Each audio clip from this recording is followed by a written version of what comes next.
الحمدللہ رب العالمین والصلاة والسلام علی سید المرسلین اما بعد فاعوذ باللہ من الشیطان الرجیم بسم اللہ الرحمن الرحیم الصلاة والسلام علیک یا رسول اللہ وعلی آلک واصحابک یا حبیب اللہ الصلاة والسلام علیک یا نبی اللہ وعلی آلک واصحابک یا نور اللہ۔ درود پاک پڑھنے کے بے شمار فضائل و برکات ہیں۔ مصطفیٰ جان رحمت شمع بزم ہدایت صلی اللہ تعالیٰ علیہ وسلم کا فرمان عالی شان ہے کہ جو کوئی شخص مجھ پر ایک بار درود پاک پڑھتا ہے اللہ کریم اس پر اپنی 10 رحمتیں نازل فرماتا ہے، اس کے 10 گناہوں کو مٹا دیتا ہے اور اس کے 10 درجات کو بلند فرماتا ہے۔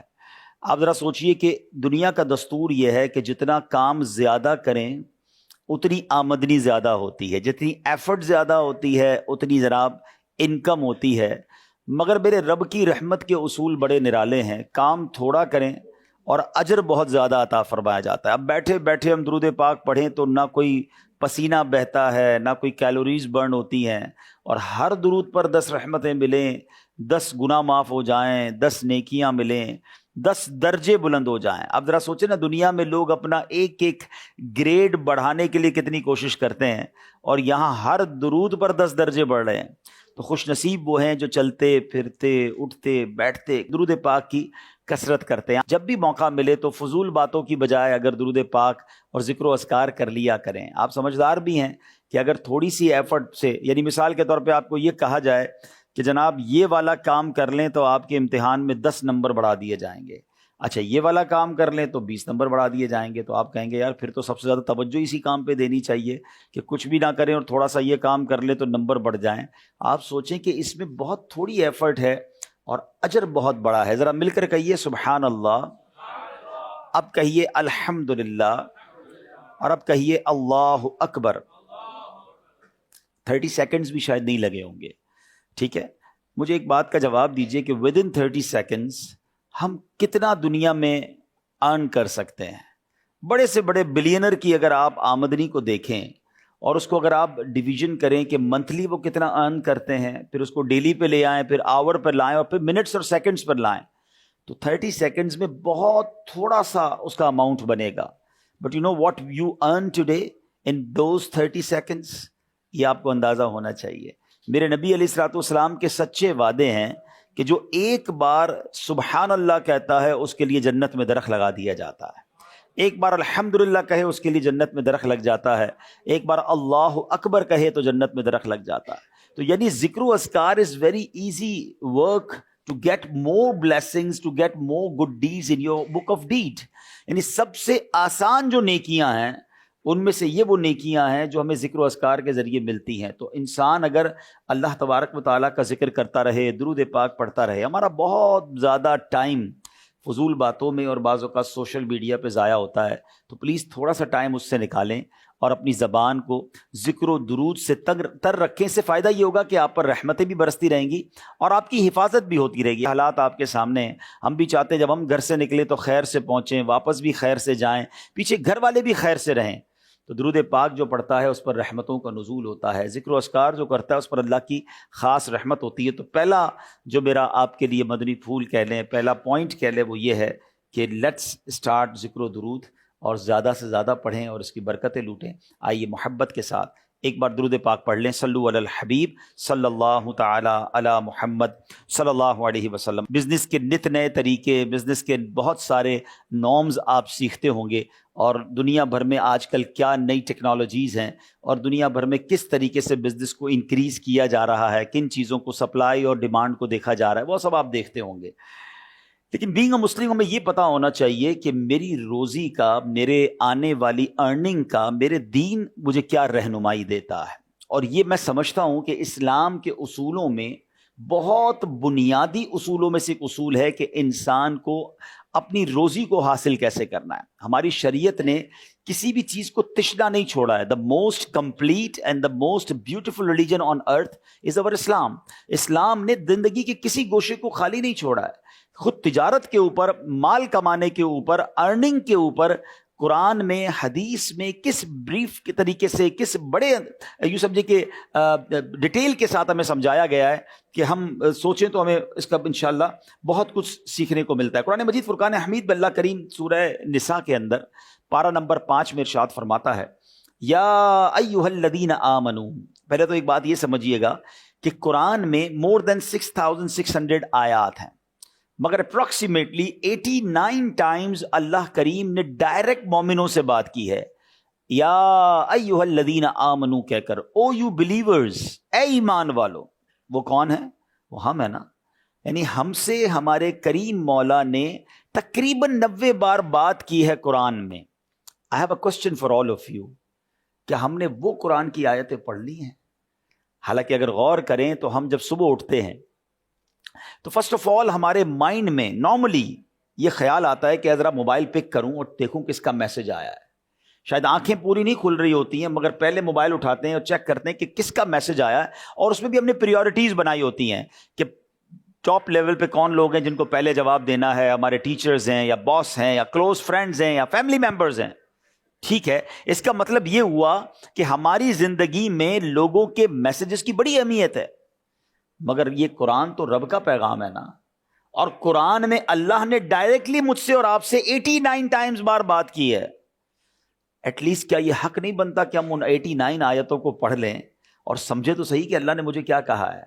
کیا قیامت کے دن یہ جواب چلے گا کہ یا اللہ بڑی بیزی لائف تھی, کالج میں تھا, یونیورسٹی میں تھا, پھر بزنس میں چلا گیا, پھر پریکٹیکل لائف تھی, زندگی میں بہت سارے معاملات تھے, اے اللہ تیرا پیغام ملا تھا مگر پڑھنے کا ٹائم نہیں ملا.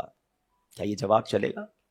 حدیث پاک میں آتا ہے وہ دل ویران ہے جس میں کچھ قرآن نہیں ہے. تو میں سب سے پہلے اپنے پیارے اسٹوڈنٹس کو یہ مشورہ دوں گا کہ at least try to understand those آیات ان وچ اللہ سبحانہ و تعالیٰ ڈائریکٹلی کالڈ اس یا ایھا الذین آمنو, اے ایمان والو.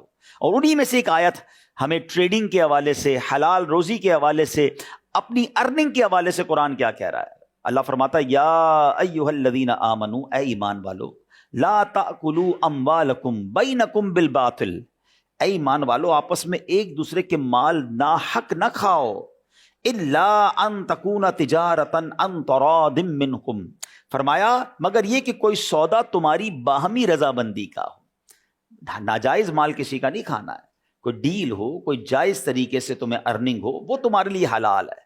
قرآن باقاعدہ واضح طور پر ارشاد فرماتا ہے. اچھا پھر یاد رہے کہ شریعت نے, جیسے میں نے کہا قرآن و حدیث میں کس قدر اس کو ایک بڑی اہمیت کے ساتھ بیان کیا گیا. ایک جگہ نبی پاک فرماتے ہیں طلب کسب الحلال فریضۃ بعد الفریضہ, یعنی حلال کمائی کی تلاش بھی فرائض کے بعد ایک فرائض ہے. یعنی یہ فرض قرار دیا گیا, اہم فریضہ قرار دیا گیا کہ حلال روزی کی تلاش کی جائے. ایک بات یاد رکھیے, اسلام پیسے کمانے کو برا نہیں کہتا. اسلام نہ بزنس کو برا کہتا ہے, نہ جاب کو برا کہتا ہے, نہ مال کمانے کو برا کہتا ہے, بلکہ اسلام میں اس کو صحیح طریقے سے ارن کرنے کو انکریج کیا گیا ہے. بعض اوقات یہ مسکنسیپشن پھیلایا جاتا ہے کہ جناب اسلام جو ہے وہ ویلدی ہونے کو ڈسکریج کرتا ہے, اسلام مال کمانے کو ڈسکریج کرتا ہے. ایسا نہیں ہے. اصل میں اس میں انٹینشن بڑی ضروری ہے. اگر آپ کی انٹینشن کریکٹ ہے, آپ کی نیت اچھی ہے, پھر تو اس کو ثواب قرار دیا گیا, پھر تو اس کو عبادت قرار دیا گیا. ہوا یہ کہ ایک بار نبی پاک علیہ الصلوۃ والسلام کی بارگاہ میں صحابہ کرام بھی موجود تھے. ایک بڑا نوجوان, بڑا صحت مند نوجوان گزرا, اور کبھی ادھر جاتا کبھی ادھر جاتا اپنے رزق حلال کمانے کے لیے. تو صحابہ کرام علیہ رضوان نے کہا کہ حضور یہ کاش اس کی جوانی اللہ کی راہ میں خرچ ہوتی, کتنا طاقتور, کتنا ہیلدی نوجوان ہے. تو نبی پاک علیہ الصلوۃ والسلام نے فرمایا کہ اگر یہ شخص اپنے چھوٹے بچوں کے رزق کی تلاش کے لیے نکلا ہے تو یہ اللہ عز و جل کی راہ میں ہے, یعنی یہ مجاہد کی طرح ہے. فرمایا اگر یہ شخص اپنے بوڑھے والدین کے لیے رزق کی تلاش میں نکلا ہے تو یہ اللہ عز و جل کی راہ میں ہے. فرمایا اگر یہ خود کو لوگوں کے سامنے ہاتھ پھیلانے سے بچانے کے لیے نکلا ہے تو یہ اللہ کی راہ میں ہے. اب فرمایا اگر یہ دکھاوے اور تفاخر کے لیے نکلا ہے, پراؤڈ کے لیے نکلا ہے, فخر کے لیے نکلا ہے, تو فرمایا یہ شیطان کی راہ میں ہے. لک اٹ, کام ایک ہی ہے, انٹینشن ڈیفرنٹ ہوئی, اس کا رزلٹ بھی ڈیفرنٹ ہو گیا. پیسے کمانے ہیں لوگوں میں بڑائی کے لیے, واہ کے لیے, میں نے جناب دنیا میں دکھانا ہے دنیا کو میں کتنا بڑا آدمی ہوں, میرے پاس کتنی بڑی گاڑی ہے, میں لوگوں پہ روب جماؤں گا. یہ انٹینشن ڈیفرنٹ ہو گئی, یہ پراؤڈ کی ہو گئی, یہ تفاخر کی ہو گئی, یہ لوگوں کو ذلیل کرنے کی ہو گئی. اور اس لیے کہ رزق حلال کماؤں گا تو اپنے بال بچوں کی، اپنی فیملی کی کفالت کروں گا، اور جو مجھ پر اسلام کے احکام ہیں، روزی کمانے کے بعد اگر مالدار ہو گیا تو اس کی جو زکوٰۃ دینی ہے، جو مال کے حقوق ہیں وہ بھی ادا کر کے غریبوں کی مدد کروں گا۔ تو آقا علیہ الصلوۃ والسلام نے کیا فرمایا کہ اب یہ اللہ کی راہ میں ہے۔ آپ ذرا غور کریں نا، کمانے پیسے گیا ہے، جہاں جاب پہ رہا ہے، بزنس پہ رہا ہے، مگر کیا فرمایا؟ یہ جہاد کرنے والا ہو گیا، یعنی اللہ کی راہ میں نکلنے والا ہو گیا۔ تو یہ میرا اور آپ کا پیارا مذہب ہے کہ ہمیں اپنی زندگی میں رزق حلال کمانے کے لیے انکریج بھی کیا گیا، بلکہ اس کا ریوارڈ بھی بیان کر دیا گیا۔ قرآن میں ایک جگہ نہیں، کئی جگہ پر ہمیں رزق حلال کمانے کے حوالے سے انکریج بھی کیا گیا اور باقاعدہ گائیڈ لائن دی گئی۔ اللہ قرآن میں ارشاد فرماتا ہے، ذرا سنیے گا، کیا خوبصورت آیتیں ہیں۔ وَجَعَلْنَا النَّهَارَ مَعَاشًا، قرآن کہتا ہے اور دن کو روزگار کے لیے بنایا۔ وَلَقَدْ مَكَّنَّاكُمْ فِي الْأَرْضِ وَجَعَلْنَا لَكُمْ فِيهَا مَعَايِشَ قَلِيلًا مَا تَشْكُرُونَ، اور بے شک ہم نے تمہیں زمین میں جماؤ دیا اور تمہارے لیے اس میں زندگی کے اسباب بنائے۔ پھر آگے کیا فرمایا؟ بہت ہی کم شکر کرتے ہیں۔ اللہ نے سب کچھ دیا ہے مگر پھر بھی زبان پر شکر نہیں آتا، کمپلینز، یار میرے پاس تو ہے ہی کچھ نہیں، میں تو پیچھے رہ گیا، دوسرے لوگ آگے رہ گئے۔ ایک بات یاد رکھیے گا، جو شکر گزار نہیں ہوتا نا، اس کی نعمتوں میں اضافہ نہیں ہوتا۔ قرآن خود کہتا ہے لَإِن شَكَرْتُمْ لَأَزِيدَنَّكُمْ، تم میرا شکر ادا کرو میں تمہیں اور عطا کروں گا۔ یہ فارمولہ ہے۔ اگر آپ اپنی تعلیم میں کامیاب ہونا چاہتے ہیں، آپ چاہتے ہیں آپ کی عزت میں اضافہ ہو، آپ چاہتے ہیں آپ کی شہرت میں اضافہ ہو، آپ چاہتے ہیں اچھی نیتوں کے ساتھ آپ کے مال میں اضافہ ہو، شکر ادا کریں۔ یا اللہ تیرا شکر ہے، اے مالک تیری مہربانی، اپنا کمال نہ سمجھیں، اور جب آپ شکر گزار بنتے ہیں تو اللہ پاک اس میں اضافہ عطا فرما دیتا ہے۔ تو بہرحال میرے پیارے اسلامی بھائیوں، جیسے میں نے کہا کہ بے شمار احادیث، نبی پاک علیہ الصلوۃ والسلام کی ایک اور حدیث سنیے۔ یہ حدیث جو ہے ایکچولی کسی مفتی کے لیے، کسی بہت بڑے عالم یا کسی بہت بڑے دین کا کام کرنے کے والے کے لیے نہیں ہے، یہ حدیث ایک بزنس مین کے لیے ہے۔ نبی پاک فرماتے ہیں التاجر الصدوق الامین مع النبیین والصدیقین والشہداء، آقا فرماتے سچا امانت دار تاجر انبیاء، صدیقین اور شہداء کے ساتھ ہوگا۔ اللہ اکبر، کس کے ساتھ ہوگا؟ نبیوں کے ساتھ، صدیقین کے ساتھ، شہداء کے ساتھ۔ کون؟ اتنا بڑا مفتی، شیخ الحدیث، یقیناً ان کے فضائل اور ہیں، مگر یہاں کیا بیان ہوا؟ بزنس مین ہوگا، مگر اس بزنس مین کے لیے شرط کیا لگا دی؟ امانت دار ہوگا، سچا ہوگا۔ بس یہ بات آپ یاد رکھیے گا، آپ دنیا میں کہیں بھی پہنچ جائیں، اللہ آپ کو اور ترقیاں دے، آپ بزنس دیکھیں، آپ بزنس کنٹرول کریں، آپ کسی بڑے ادارے کے سربراہ بنیں، اپنی زندگی کے ایک اصول رکھیے گا، ہم نے حرام نہیں کمانا ہے، ہم مسلمان ہیں اور ہمارا یہ ایمان ہے۔ رزق دینے والا کون ہے؟ اللہ ہے نا، ہے رازق تو وہی ہے۔ جب رزق اس نے دینا ہے تو مجھے اسے ناراض کر کے کیوں لینا ہے؟ اچھا، اب بعض اوقات شیطان وسوسہ یہ ڈال دیتا ہے کہ یار اگر میں 2 نمبری نہیں کروں گا، میں جھوٹ نہیں بولوں گا، میں ڈاج نہیں دوں گا تو باقی لوگ آگے بڑھ جائیں گے۔ یہی میرا اور آپ کا ٹیسٹ ہے، یاد رکھیے گا۔ جس دن اس ٹیسٹ میں اور آپ کامیاب ہو گئے نا، کہ میرا اور آپ کا ایمان یہ ہونا چاہیے، یہ آج بات آپ سمجھ لیجئے کہ جو میرے نصیب میں ہے وہ مجھ سے کوئی چھین نہیں سکتا، اور جو میرے نصیب میں نہیں وہ مجھے کوئی دے نہیں سکتا۔ جس دن آپ یہ فارمولہ یاد کر لیں گے نا، میں کچھ بھی کر لوں، میں ایکسٹرا نہیں لے سکتا، نصیب میں تھا میں نے حرام سے کما لیا، میں تھوڑا انتظار کرتا مجھے وہ حلال سے ملنا تھا۔ مولا علی شیر خدا کرم اللہ تعالی وجہ الکریم ایک بار ایک مسجد میں گئے اور آپ نے اپنا ایک لباس جو تھا وہ ایک شخص کو پکڑایا کہ اس کو سنبھالو، میں نماز پڑھ کے آتا ہوں۔ اب نماز پڑھ کے واپس آئے تو بندہ غائب، اور وہ لباس وہ چوری کر کے چلا گیا۔ آپ حیران ہوئے کہ میرا لباس چوری کر لیا۔ تھوڑا آگے گئے تو دیکھا وہی لباس ایک دکان پر لگا ہوا تھا، وہ جنگی لباس تھا، زرہ جسے کہتے ہیں۔ تو آپ نے اس شخص سے پوچھا کہ یہ کہاں سے آیا؟ وہ کہتے ہیں ابھی بھی ایک بندہ 2 درہم میں بیچ کر گیا ہے۔ آپ فرماتے افسوس، میں نماز کے لیے گیا تھا، اس بندے کو لباس دیا تھا اور دل میں تمنا یہ رکھی تھی کہ واپس آؤں گا تو اسے گفٹ میں 2 درہم دوں گا۔ اس بندے نے تھوڑا سا انتظار کرنا تھا، اس کو یہ پیسے حلال سے ملنے تھے، اس نے جلدی مچا کر وہی پیسے حرام سے لے لیے۔ اب ذرا غور کر لیں کہ ہم کس طرف جا رہے ہیں۔ ہم بعض اوقات جلد بازی میں، ایکچولی یہ پتہ ہے حرام کی طرف بندہ کیوں جاتا ہے؟ اس کی وجہ یہ کہ اس کا اللہ پر جو بھروسہ ہے نا وہ شیک ہو جاتا ہے، اس کا توکل شیک ہو جاتا ہے، اس کو لگتا ہے نہیں یار نہیں ہوگا، میں آگے بڑھ ہی نہیں سکوں گا، سب آگے بڑھ گئے۔ اچھا، پھر ہمارے پاس ایک اور پرابلم بھی ہے، ہم نے جو جس کو کہتے ہیں کامیابی کا معیار کوانٹٹی میں رکھا ہے۔ میرے بچوں آج ایک بات سیکھ لینا آپ، میں آپ کو اللہ کی رحمت سے اپنی زندگی کا نچوڑ دے رہا ہوں. ساری دنیا آلموسٹ ٹریول کی ہے اور کئی کاروبار بھی کیے. بزنس فیملی سے میرا تعلق ہے, دعوت اسلامی کی ذمہ داری ہے. یہ بات آپ یاد رکھیے گا کہ ہم نے اپنے یہاں سکسس کا معیار کوانٹٹی رکھا ہے. سکسس اور برکت کا معیار کوانٹٹی نہیں ہے, وہ کوالٹی ہے. کوانٹٹی بہت ساروں کے پاس ہے. ہمیں لگتا ہے جس کے پاس گاڑیاں ہیں, بنگلے ہیں, ملازم ہیں, جناب وہی ترقی کر رہا ہے اور وہی سکسیسفل ہے. یہ غلط فہمی ہے آپ کی.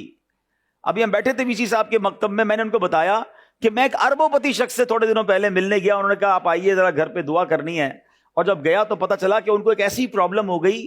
اللہ پاک کی شان دیکھیں کہ مجھے تو اس دن پتا چلا کہ وہ کوئی نوالا کھاتے تھے. ہم جب نوالا کھاتے ہیں یا پانی پیتے ہیں, زبان میں رکھتے ہیں یا منہ میں رکھتے ہیں, تو ہمارے برین میں کوئی حصہ ہے جو اس کو آرڈر دیتا ہے کہ اس کو اندر سویلو کر لو, نگل لو. آپ دیکھتے جب ہم نوالا یا کھانا منہ میں رکھتے ہیں تو تھوڑی ایفرٹ کرنی پڑتی ہے, پھر وہ اندر جاتا ہے, تھوڑا سا پش کرنا پڑتا ہے نا. ان کے جب برین پر اسٹروک ہوا تو اس فنکشن نے کام کرنا چھوڑ دیا جس کے ذریعے وہ نوالا اندر جاتا تھا. وہ صاحب کی زبان پر نوالا پڑا رہتا تھا, وہ گلے کے اندر نہیں جاتا تھا. کہتے برین آرڈر نہیں دے رہا ہے. اربوں پتی وہ نوالا نہیں اتار سکتے تھے. تو میں نے کہا حل کیا ہے اس کا؟ کہتے کوئی حل نہیں ہے. ہم نے دنیا کے بڑے ڈاکٹر سے بات کر لی کہ برین ایک ایسی چیز ہے جس کو سائنس آج تک نہیں سمجھ سکی ہے. اس کا حل اس کو چھوڑ دیں, یا تو ٹھیک ہو جائے گا یہی والا فنکشن, یا یہی برین کسی دوسرے پارٹ آف دا برین کو آرڈر دے گا کہ تم یہ کام کرنا شروع کر دو, ڈیوٹی اسائن کرے گا, یا پھر اللہ نے اگر نصیب میں نہیں لکھا تو کچھ بھی نہیں ہوگا. اور ایسے ہی ہوا. کچھ دنوں کے بعد ان کا فنکشن شروع ہو گیا. میں سوچنے لگا کہ میں روز کتنی بار پانی پیتا ہوں, کتنی بار کھانا کھاتا ہوں, کتنی بار یہ نوالا اندر اتارتا ہوں, مجھے پتہ ہی نہیں کہ اللہ نے مجھ پر کتنی مہربانیاں کی ہیں.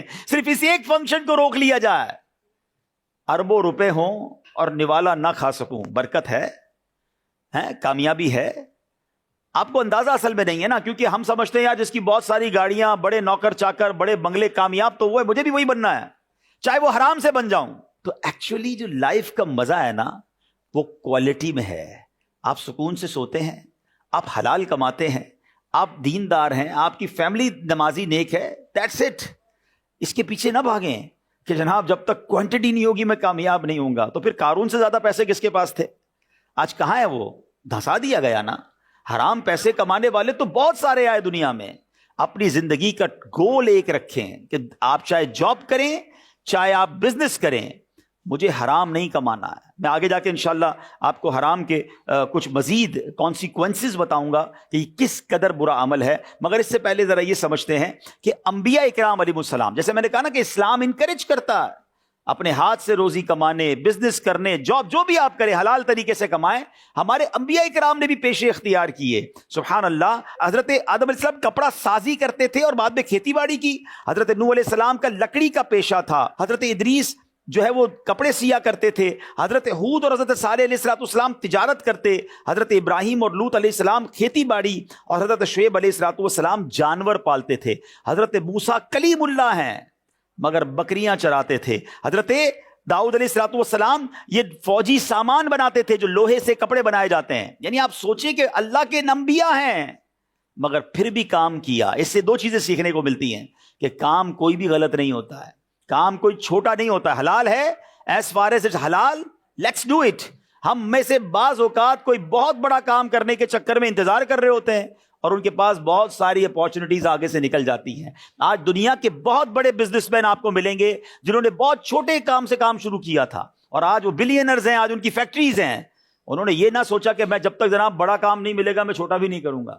کام چھوٹا کوئی نہیں ہوتا, اگر حلال ہے تو اللہ پاک مدد فرماتا ہے. بلکہ روایتوں میں آتا ہے کہ بندہ حلال روزی کمانے کے لیے اگر کسی ایسی جگہ پر کھڑا ہو جو ذلت کی جگہ ہے تو اس کے گناہ ایسے جڑتے ہیں جیسے خزاں کے اندر درختوں کے پتے جھڑتے ہیں. تو اس میں آپ نے گھبرانا نہیں ہے. زندگی میں اگر کبھی موقع ملے اور آپ کو لگتا ہے بہت اسمال بزنس ہے, آپ کے پاس سرمایہ کم ہے, یہ نہ دیکھیں لوگ کیا کہیں گے. آج اصل میں اس پرابلم کی وجہ سے کہ یار میرا اسٹیٹس نیچے آ جائے گا, اور لوگ اپنا بھرم باقی رکھنے کے لیے حرام کما رہے ہوتے ہیں. سود کے اوپر اپنی پوری بنیاد کھڑی کرتے ہیں کہ تاکہ میرا اسٹیٹس باقی رہے. آپ نے اس کی طرف نہیں جانا ہے. زندگی کا آپ نے ٹارگٹ یہ رکھنا ہے کہ میں نے حلال کمانا ہے. اور اللہ اکبر, اب جو میں حدیث سنانے جا رہا ہوں یہ میرے بیان کا عطر ہے. اگر آپ کو میں یہ کہوں کہ اسلام اور تجارت ایکچوئل کیا ہے تو سبحان اللہ، سرور کائنات علیہ الصلوۃ والسلام نے اسے ایک حدیث میں پورا فلسفہ بیان کر دیا. چاہے تو اس کو غور سے سن لیں اور چاہے تو اس کو نوٹ کریں. اللہ کے نبی علیہ الصلوۃ والسلام فرماتے ہیں، حضرت معاذ بن جبل رضی اللہ تعالیٰ عنہ حدیث کے راوی ہیں، اور نبی پاک علیہ الصلوۃ والسلام نے ارشاد فرمایا، بے شک سب سے پاکیزہ کمائی ان تاجروں کی ہے جو بات کریں تو جھوٹ نہ بولیں. اب ذرا غور کرتے جائیے، 5-6 چیزیں ہیں اور سمجھ لیں یہ بزنس کے گولڈن ورڈز ہیں، یہ بزنس کا پورا فارمولا آپ سمجھ لیں. بات کریں تو جھوٹ نہ بولیں، جب ان کے پاس امانت رکھوائی جائے خیانت نہ کریں، جب وعدہ کریں اس کی خلاف ورزی نہ کریں، جب کوئی چیز خریدیں اس میں عیب نہ نکالیں، جب کچھ بیچیں اس کی بیجا تعریف نہ کریں، کسی کا کچھ آتا ہو تو اس کی ادائیگی میں سستی نہ کریں، اور کسی سے کچھ لینا ہو تو وصولی میں سختی نہ کریں. اللہ اکبر. ہیڈنگ کیا ہے؟ سب سے پاکیزہ کمائی ان تاجروں کی ہے. پاکیزہ کمائی حاصل کرنی ہے، اونلی دا 7 پوائنٹس. کوشش کریں یاد کر لیں زندگی بھر. اگر یہ 7 اصول یاد کر لیے، اچھا یہ صرف پاکیزہ کمائی کے اصول نہیں ہیں، یہ بزنس گرو بھی کرنا ہے اس میں، کیونکہ اللہ راضی ہو جائے گا تو ترقی ملنی. اور اگر آج بھی آپ اس کو کسی بزنس مین پر رکھے نا، اور اگر یہ 7 پر وہ عمل کر رہا ہے، آپ دیکھیں اس کا بزنس گرو کر رہا ہوگا، وہ کامیاب بزنس مین ہوگا. غلطی یہی ہو جاتی ہے. نمبر 1 کیا فرمایا؟ پاکیزہ کمائی کس کی؟ بات کریں جھوٹ نہ بولیں. آج کتنا جھوٹ بولتے تاجر ہیں. اللہ کی قسم خرید ہی اتنے کی ہے، میں نے تو لیا ہی اتنے کا ہے. بندہ کہا یار میں مارکیٹ میں چیز لینے گیا، اس نے کہا قسمیں کھا رہا تھا 1000 روپے کی ہے، تھوڑی دیر بعد 800 میں اس نے مجھے دے بھی دی. تو کیوں ایسا کیا؟ مال تو بک گیا مگر آپ کی روزی تو حرام ہو گئی نا، یا ناجائز ہو گئی، یا گناہ کیا آپ نے.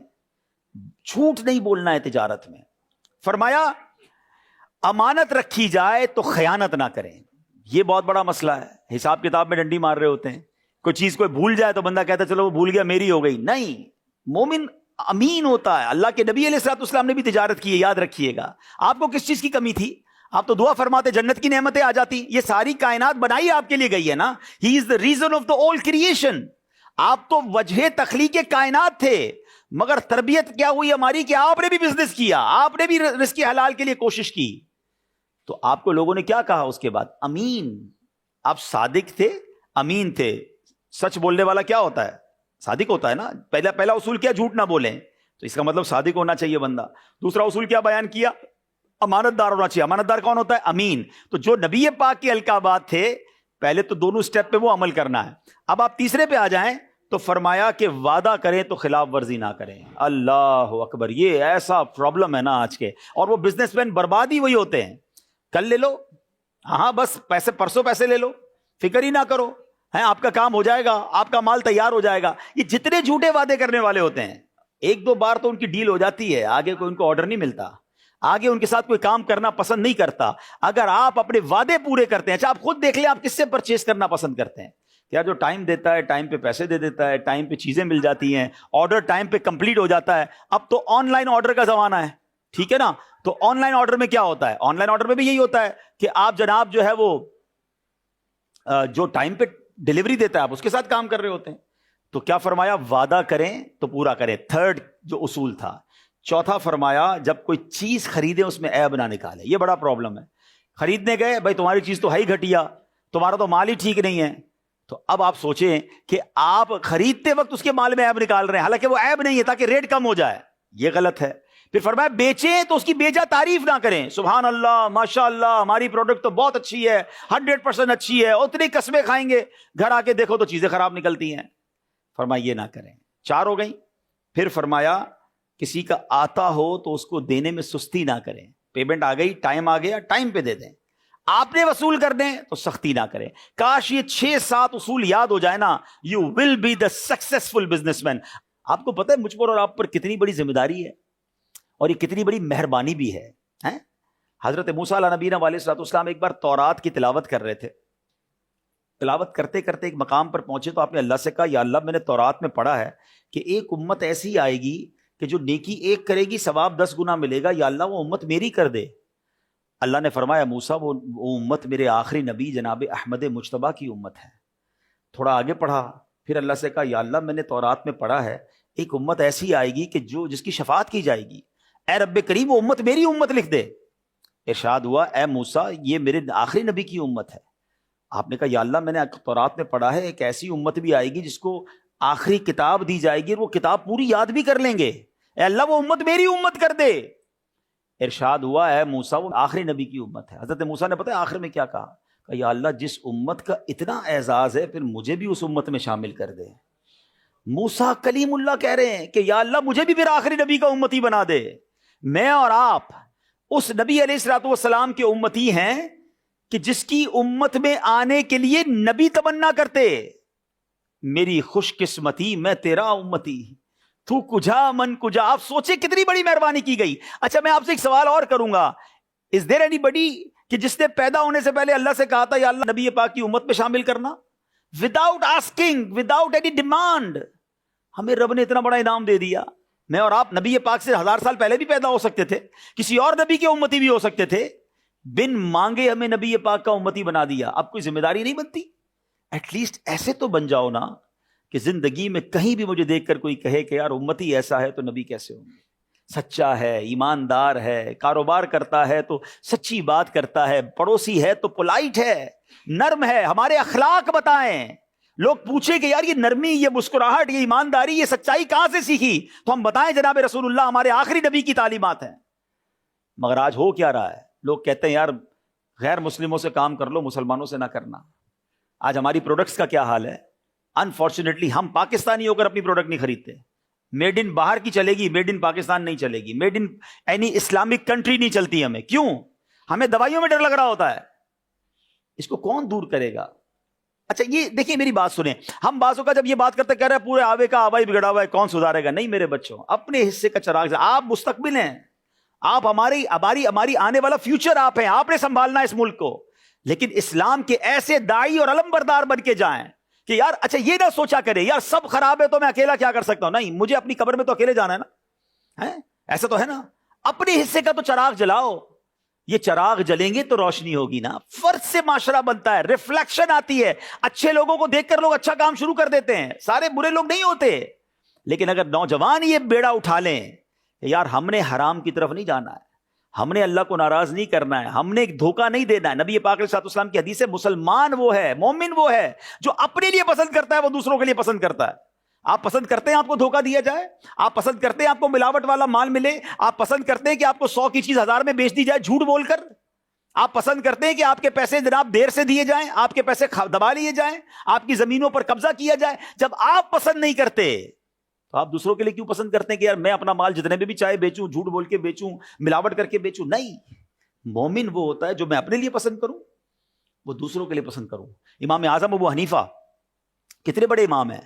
اچھا میں دوبارہ کہہ رہا ہوں، اسلام بزنس مین اور مالدار بننے کو ڈسکریج نہیں کرتا، بس شرط ہے کہ حلال، انٹینشن درست ہونی چاہیے۔ حضرت عثمان غنی سے زیادہ مالدار کون تھا؟ حضرت عبد الرحمن بن عوف اپنے زمانے میں بلینر تھے۔ حضرت امام اعظم ابو حنیفہ he was the leader of the مفتیان کرام آن دیٹ ٹائم، مجتہد ہیں آپ، جناب امام العلماء ہیں، مگر آپ بلینر بھی تھے، آپ کا بہت بڑا کپڑے کا تجارت کا کاروبار بھی تھا۔ تو ایک بار کیا ہوا کہ آپ کے اسٹور پر کپڑا تھا جس میں کچھ فالٹ تھا، فالٹی کلاتھ تھا، تو آپ نے اپنے بندے کو کہا میں جا رہا ہوں، کوئی بھی گاہک آئے نا تو اس کو بتا دینا کہ یہ کپڑا فالٹی ہے، اس میں یہ عیب ہے۔ آپ نماز پڑھ کے آئے تو آپ کا جو سیلز مین تھا کہتا حضرت میں نے مال بیچ دیا، یہ اس کے پیسے پکڑیے۔ کا عیب بتایا تھا؟ حضرت وہ تو نہیں بتایا ہے۔ ہم جیسا آدمی ہوتا کہتا یار واہ بھائی کمال ہے، بغیر عیب بتائے پورے پیسوں میں بیچ دیا۔ ہمیں تو سیلز مین بھی وہی اچھا لگتا ہے جو جھوٹ بول کر ہمارا ناقص مال بیچ دے، سی کیٹیگری کا مال ایک ہے کہ بیچ دے، مہنگا بیچ دے، شاباش بھی دیتے ہیں اس کو۔ حضرت امام اعظم ناراض بھی ہوئے اور آپ نے وہ تمام رقم اللہ کی راہ میں صدقہ کر دی۔ آپ نے کہا ایسے پیسے نہیں چاہیے مجھے۔ یہ مالدار ایسے نہیں ہوئے تھے، ان کا ایک ایک روپیہ حلال کا تھا۔ حضرت عثمان غنی بلینر تھے مگر ایک ایک روپیہ حلال کا تھا۔ تو حلال میں بھی برکت ہے، لیکن پرابلم یہ ہے کہ ہمیں سکون نہیں آتا ہے، ہمیں اطمینان نہیں آتا، ہمیں اور چاہیے چاہے وہ حرام مل جائے۔ یہ نہ کیجئے گا۔ میں آج آپ کو زندگی میں ایک فارمولہ بھی دے کر چلا جاتا ہوں، انشاءاللہ بچے ہیں آپ، نوجوان ہیں، انجوائے بھی کریں گے، یاد بھی رہ جائے گا، اور اللہ نے چاہا زندگی میں کام بھی بہت آئے گا۔ ایک بادشاہ تھا، ویسے تو یہ حکایت ہے لیکن سمجھانے کے لیے بہت اچھی ہے۔ بادشاہ نے اپنے وزیر کو بلایا کہ یار میرے پاس اتنا شاندار محل بھی ہے، اتنے پیسے بھی ہیں، I am one of the richest man in the country, مگر مجھے سکون نہیں ہے، نیند نہیں آتی, خیالات بڑے آتے ہیں. میرے غلام میں دیکھتا ہوں میرے دربار کے باہر ہی سو جاتے ہیں, کھڑکی کھولتا ہوں تو دیکھتا ہوں آپس میں ہنس بھی رہے ہوتے ہیں, پیسے ان کے پاس کچھ نہیں ہے, کپڑے پرانے ہیں, مگر ان کے چہروں پر جو اطمینان ہے وہ میرے پاس کیوں نہیں ہے. وزیر کہتا ہے بادشاہ سلامت, اس کے لیے آپ کو جو ہے نا فارمولا نمبر 99 سمجھنا ہوگا. بادشاہ کہتا ہے یہ کون سا فارمولا ہے؟ کہتا ہے ابھی بتاتا ہوں. بولا کسی بھی ایک غلام کو اندر بلا لیں. بادشاہ نے ایک بیچارہ غریب سا غلام تھا, اس کو اندر بلایا, اور وزیر نے کہا بادشاہ سلامت اس کو 100 اشرفیاں سونے کے گولڈ کوئن اس کو دے دیں. بادشاہ کے لیے 100 اشرفیاں کوئی چیز نہیں تھی. اس نے کہا ٹھیک ہے, اپنے خزانچی کو کہا 100 اشرفیاں لاؤ. وہ جب تھیلی 100 اشرفیوں کی وزیر کے ہاتھ میں تھی تو وزیر نے چپکے سے اس میں سے ایک اشرفی نکال لی, ایک گولڈ کوئن نکال لیا, اور اس غلام کو کہا جاؤ بیٹا یہ تمہاری عید ہو گئی. وہ کہتا ہے میں نے تو کبھی زندگی میں ایک اشرفی نہیں دیکھی, آپ نے اتنی ساری دے دی. کہا جاؤ موج کرو. کہا بادشاہ سلامت ایک اور مہربانی کریں, ایک دن کی چھٹی بھی دیں, گھر جاؤں بیوی بچوں کو دکھاؤں کہ آپ نے کتنی بڑی مہربانی کی. کہا ٹھیک ہے جاؤ گھر جاؤ. ویری ہیپی, بہت خوش, جھومتا ہوا گھر گیا. بچوں کو کہا کمال ہو گیا, اسی امیر ہو گئے, اتنے سارے پیسے آ گئے. بچوں نے کہا کیا دیا؟ بولا بادشاہ سلامت نے 100 اشرفیاں دی ہیں. بچے کہتے ہیں بابا جان کبھی ہم نے گولڈ کوئن تو دیکھے نہیں ہیں. ہم دیکھیں. کہا دیکھو بیٹا. سب نے دہلی کھولی, انجوائے کرنے لگے. ابو جان ہم گنے. کہا گنو, اس کو کاؤنٹ کرو. بچوں نے کاؤنٹ کیے. کتنے نکلے ذرا جواب دیجیے گا, کتنے نکلے؟ 99. کہتے ابا جان یہ تو 99 ہے. کہا بیٹا تمہیں گنتی نہیں آتی ہے. اس کی بیوی نے کہا بیٹا تم ہٹو میں گنتی ہوں. بیوی نے کاؤنٹ کیے, کتنے نکلے؟ بیوی کہتی 99 ہیں. شوہر کہتا ہے تم میں سے کسی کو گنتی نہیں آتی, میں گنتا ہوں.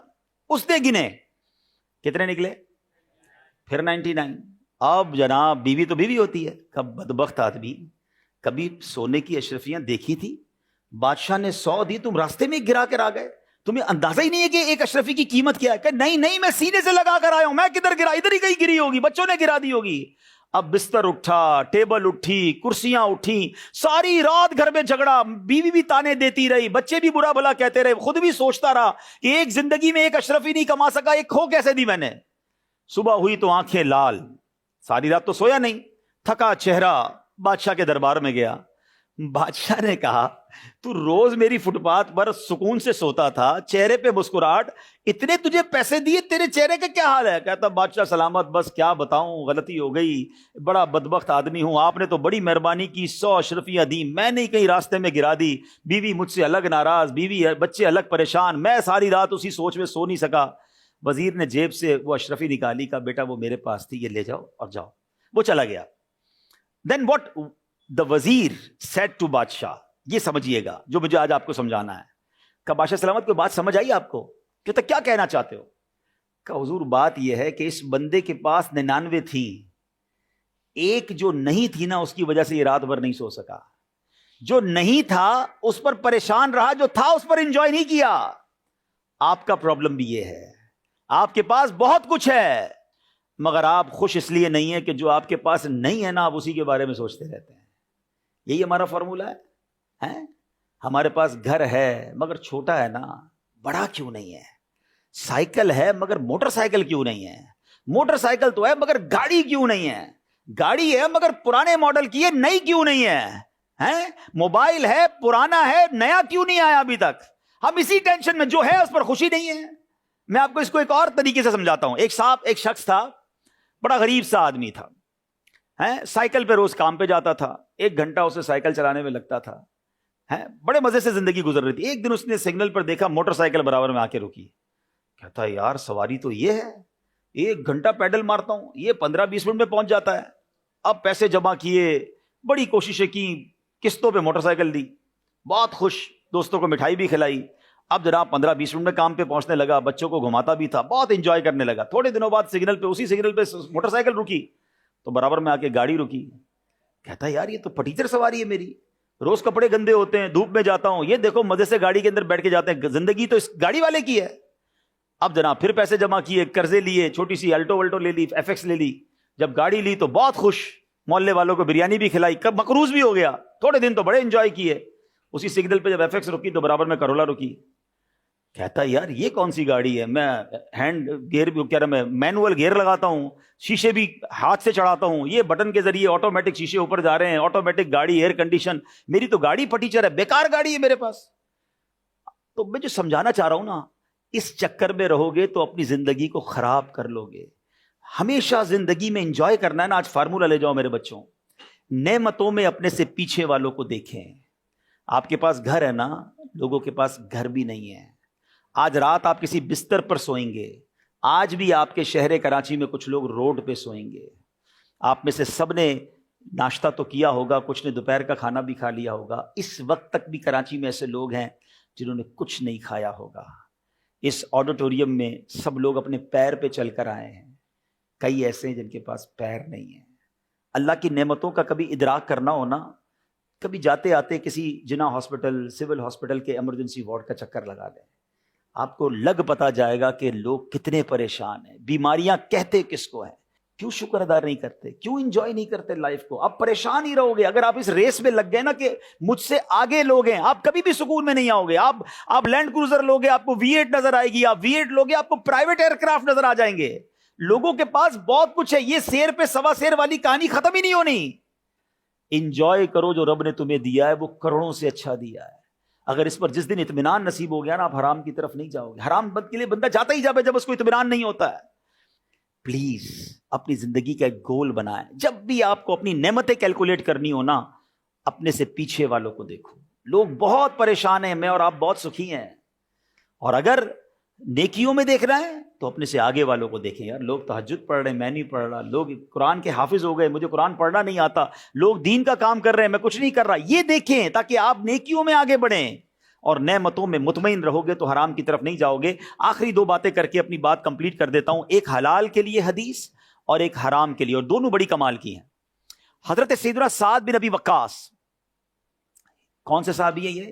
ہی از دا ون آف صحابی جو کہ عشرۂ مبشرہ میں سے ہیں. یہ عشرۂ مبشرہ کون تھے؟ جن کو نبی پاک نے دنیا میں ہی جنت کی بشارت دی ہے. ون آف دا ٹاپ 10 صحابہ میں سے ان کا شمار ہوتا ہے. کیا کمال کا کوشچن کیا. سیدنا سعد بن ابی وقاص کا کوشچن ہے, یا رسول اللہ صلی اللہ تعالی علیہ وسلم, مجھے کوئی ایسا عمل بتائیے, میں مستجاب الدعوات بننا چاہتا ہوں. You know what is the meaning of مستجاب الدعوات؟ کہ جو بندہ جو دعا مانگے اس کی دعا قبول ہوگی. آپ میں سے کون کون بننا چاہتا ہے؟ جو دعا مانگے, بیڑا پار ہو گیا نا, سارے مسئلے تو آپ کے تو امتحان بھی پاس ہو جائیں گے پھر, ٹھیک ہے نا. جو دعا مانگے وہ دعا قبول ہو جائے. مستجاب الدعوات. اللہ اکبر. نبی پاک نے جواب کیا دیا؟ Beautiful answer. ایسا نہیں فرمایا کہ اتنے روزے رکھو, اتنی تلاوت کرو, اتنے سجدے کرو, اتنے دنوں کے اتنے مہینوں کے مجاہدے کرو, پھر تمہاری دعائیں قبول ہوں گی. One liner answer, and this is our topic today. آپ نے فرمایا, اے سعد اپنی غذا کو پاکیزہ کر لو تو مستجاب الدعوات بن جاؤ گے. This is the importance of your earning. آپ کے مورسلز, آپ کے بائٹس, سب آپ کو پتا ہونا چاہیے. میں حلال کھا رہا ہوں یا حرام, میں جو کما رہا ہوں اپنے گھر والوں کے لیے, اپنے لیے, وہ حرام ہے, تو پھر دعائیں قبول نہیں ہونی. اور اس کی دوسری جو میں نے آپ کو واقعہ سنانا تھا کہ ایک بار حضرت موسیٰ علیہ نبینا علیہ الصلوۃ والسلام نے ایک شخص کو دیکھا, بہت رو رہا ہے, گر گڑا رہا ہے. حضرت موسیٰ تو کلیم اللہ تھے. آپ نے کہا, یا اللہ اس بندے کو, اے کریم مالک, اس بندے کی دعا سن لے, یہ رو رہا ہے. اللہ نے فرمایا, موسیٰ یہ اتنا روئے کہ روتے روتے مر جائے, اتنے ہاتھ اٹھائے کہ اس کے ہاتھ آسمان کو چھو جائیں. اے موسیٰ ہم نے اس کی دعا قبول نہیں کرنی. حضرت موسیٰ نے کہا, یا اللہ کیا وجہ ہے؟ ارشاد ہوا, اے موسیٰ جو یہ کھاتا ہے وہ حرام ہے, جو یہ پہنتا ہے وہ حرام ہے. دو الگ الگ باتیں ہو گئیں. حلال ہے تو مستجاب الدعوات, حرام ہے تو کعبے کے سامنے بھی پہنچ گئے تو پھر دعا قبول نہیں ہونی ہے. یہ بات سمجھ لیجیے, اگر زندگی میں کامیاب ہونا ہے تو چیک کرتے رہیے گا حرام کا لقمہ شامل نہ ہو. تو یہ بات ہمیں سمجھنی ہے. میں مسلمان ہوں, میرے رب نے وہ ہاتھی کو من اور چونٹی کو کن بھی دیتا. اس نے وعدہ کیا ہے, وہ سب کو دے گا, مجھے بھی دے گا. مجھے صرف اطمینان ہونا چاہیے, بھروسہ ہونا چاہیے. قرآن میں اس نے کہا ہے, وَمَن يَتَّقِ اللَّهَ يَجْعَل لَّهُ مَخْرَجًا, جو اللہ سے ڈرے اللہ اس کے لیے نجات کا راستہ نکالے گا. وَيَرْزُقْهُ مِنْ حَيْثُ لَا يَحْتَسِبْ, اللہ ادھر سے روزی دے گا جدھر تمہارا گمان بھی نہیں ہوگا. ہم سمجھتے کیلکولیٹر چلاتے ہیں, یار یوں نہیں کروں گا تو یہ نہیں ہوگا, یہ نہیں کروں گا تو یہ نہیں ہوگا. ایک میرا کیلکولیٹر ہے اور اللہ کی رحمت کا کیلکولیٹر ہے. ہمیں اللہ پر بھروسہ رکھنا. ہم مسلمان ہیں. اچھا پھر اب میں آخری بات کر لوں. پڑھے لکھے لوگ بیٹھے ہیں, بعض اوقات یہ بحث ہوتی ہے کہ یار اسلام کے اصول اتنے سخت ہیں, ہماری اکانومی جو ہے نا اس لیے ڈاؤن ہو گئی ہے کہ جناب ہم بہت زیادہ اسلامی اصولوں پر بات کرتے ہیں. لیکن اگر اسلامک اصولوں کے مطابق اکانومی چلے تو پھر کیسے کامیاب ہوتی ہے؟ You have to read about the biography Hazrat Umar بن عبدالعزیز رضی اللہ عنہ. آپ نے 30 مہینے حکومت کی ہے, ضرور پڑھیے گا میرے بچوں. کتاب اگر آپ چاہتے ہیں تو میں آپ کو ریفر کر دیتا ہوں. dawat-islami.net ویب سائٹ ہے اور اس پر کتاب ہے حضرت عمر بن عبدالعزیز کی 425 حکایات. Amazing personality in the history of Islam. آپ نے صرف 2.5 سال حکومت کی ہے. آپ کو پتا ہے 2.5 سال میں کیا کر دکھایا انہوں نے؟ سود پر پابندی تھی, حلال روزی تھی, اسلامک جو اصول تھے وہ نافذ تھے, لوگ زکوٰۃ لے کر نکلتے تھے, زکوٰۃ لینے والا کوئی نہ ہوتا تھا. 2.5 سال میں یہ ریولوشن. پڑھیں آپ ہسٹری کو. لوگ کہتے ہیں جناب سود نہیں کریں گے, حرام کام نہیں کریں گے, دنیا کی اکانومی کے ساتھ نہیں چلیں گے, اسلامی اصول کے مطابق چلیں گے تو پیچھے رہ جائیں گے. ہی پرووڈ اٹ کہ جب آپ اسلامی اصولوں کے مطابق چلتے ہیں تو پھر رزق دینے والا تو رب ہے نا. تو جب رب راضی تو پھر انشاءاللہ غیب کے خزانوں سے بھی عطا فرماتا ہے. اور ایک اور بات چلے میں کر لیتا ہوں, اپنی زندگی کا ایک ایکسپیرینس شیئر کرتا ہوں. میں ایک بار اٹلی میں تھا. یہ ان لوگوں کے لیے ہے جو شاید مجھے سن بھی رہے ہوں. تو انسان بازو کا شیطان بھی تو اپنا کام کرتا نا, یار مولانا صاحب بات تو ٹھیک کر رہے ہیں لیکن یار اگر میں نے حلال شروع کر دیا تو پھر کاروبار تو بیٹھ جائے گا, سود چھوڑ دوں گا تو پھر تو یہ سب ختم ہو جائے گا, جھوٹ چھوڑ دوں گا تو کام آگے کیسے بڑھے گا. I was in Italy in the city of Bologna. I had a speech in a big crowd about this topic, that what is the excellence and what is the importance of halal sustenance in the Islam. تو یہ topic تھا, حلال روزی پر بات ہو رہی تھی, حرام کی کانسیکوینسز پر بات ہو رہی تھی. When the speech finished after اجتماع, one young man came to me and he was crying. He has tears in his eyes. اس کی آنکھوں میں آنسو تھے. کہتا ہے مولانا صاحب باتیں تو بہت اچھی کی ہیں مگر I have a problem. I have a store in Italy and unfortunately every store have to sell alcohol. شراب نہیں بیچتے تو کاروبار تو چلتا ہی نہیں ہے. And the most of my sale is depend on alcohol. آپ بات ٹھیک کر رہے ہیں لیکن میں نے اگر شراب بیچنا چھوڑ دی تو میرے تو اسٹور کا کرایہ بھی نہیں نکلے گا. Then how I survive and how I support my family. میں نے اس کو ایک جملہ کہا اور آج میں بچوں آپ کے سامنے وہ جملہ دہرا رہا ہوں. میں نے کہا تم مسلمان ہو؟ کہتا ہاں. میں نے کہا روزی دینے والا کون ہے؟ کہتا اللہ. آپ جواب دو نا, روزی دینے والا کون ہے؟ ذرا زور سے کہو نا, روزی دینے والا کون ہے؟ اس نے بھی کہا اللہ ہے. میں نے کہا ایک بات بتاؤ, تم اللہ کو ناراض کر رہے ہو شراب بیچ کے؟ کہتا ہاں. حرام کما رہے ہو؟ کہتا ہاں. روزی مل رہی ہے؟ کہتا ہاں. میں نے کہا تم اللہ کو راضی کرو گے وہ روزی بند کر دے گا؟ ہیں, روزی دینے والا اللہ ہے, تم اسے ناراض کر رہے ہو, تمہیں پیسے مل رہے ہیں اور تم یہ کہنے آئے ہو مجھے کہ میں اللہ کو راضی کروں گا تو میرا روزی بند ہو جائے گی. وہ کہتا ہے بات سمجھ آ گئی, کچھ بھی ہو جائے آج کے بعد شراب نہیں بیچوں گا. اب پتہ کیا ہوا؟ آفٹر ایئر اور 1.5 year I went again. Believe me, I forgot that incident. میں بھول چکا تھا. He came to me again. مجھے اس نے ڈھونڈا, کہا مولانا صاحب یاد ہے میں کون ہوں؟ میں نے کون؟ کہہ رہا یاد نہیں آپ کے پاس میں آیا تھا. میں نے کہا ہاں یاد آ گیا. کہتا اس دن میں نے شراب بیچنا چھوڑی ہے, اللہ نے آج میری روزی اس سے زیادہ برکت والی کر دی ہے. کئی لوگوں نے سود کا کام بند کیا, کئی لوگوں نے رشوت کا کام بند کیا, کئی لوگوں نے حرام سے توبہ کی. وہ یہ سمجھتے تھے کہ نہیں چلے گا, مگر قرآن کیا کہتا ہے وَيَرْزُقْهُ مِنْ حَيْثُ لَا يَحْتَسِبُ. اللہ ادھر سے روزی دے گا جدھر تمہارا گمان بھی نہیں ہوگا. ہر چیز میرے بچوں عقل سے فیصلہ نہیں ہوتی, ہر چیز کیلکولیٹر نہیں بتاتا ہے. اللہ پر بھروسہ رکھو. زکوٰۃ کیا ہے؟ 1 لاکھ روپے ہیں, 2,500 زکوٰۃ دو گے تو کیلکولیٹر کیا بتائے گا؟ 2,500 کم ہو گئے نا. تو شیطان یہی تو دل میں خوف ڈالتا ہے, یار زکوٰۃ دو گے تو پیسے کم ہو جائیں گے. اور نبی پاک کیا فرماتے ہیں, میں قسم کھا کر کہتا ہوں اللہ کی راہ میں خرچ کرو گے مال کم نہیں ہوگا. کیلکولیٹر کہہ رہا ہے کم ہوگا, اللہ اور اس کے رسول کہہ رہے ہیں کم نہیں ہوگا. اور ہوتا یہی ہے. آپ پوچھ لیں اس سے, جو پوری زکوٰۃ دیتا ہے اگلے سال زیادہ زکوٰۃ دیتا ہے. اس کا مطلب کچھ اور کیلکولیشن چل رہی ہوتی ہے. میں مسلمان ہوں, میرا ایمان ہے, تو اپنے بلیف اسٹرانگ رکھو. ہر چیز عقل سے نہیں ہوتی ہے. اگر مسلمان ہو تو ایمان کے ساتھ فیصلے کرنے ہوں گے. حرام روزی آئے گی آپ کی زندگی میں, آپ کے پاس رشوت آئے گی, سود آئے گا, بڑی بڑی آفرز آئیں گی آپ کے پاس. آپ کسی ایسے عہدے پہ پہنچیں گے کہ آپ کو کہا جائے گا سر ایک سائن کر دیں اتنے پیسے لے لیں. ادھر تمہارے امتحان ہوگا, ادھر آپ کا ٹیسٹ شروع ہو جائے گا کہ اللہ پر ایمان ہے یا رازق پر ایمان نہیں ہے. تمہارا توکل شیک نہیں ہونا چاہیے. دانے دانے پہ لکھا ہے کھانے والے کا نام. اللہ کرے میری بات آپ یاد بھی رکھیں اور زندگی میں امپلیمنٹ کریں. ایک دعا کرتا ہوں, آپ بھی آمین کہہ دیں کہ اللہ مرتے دم تک ہمیں فقط حلال روزی عطا فرما, حرام روزی سے ہمیں ہمارے آنے والی نسلوں کو بھی محفوظ فرما.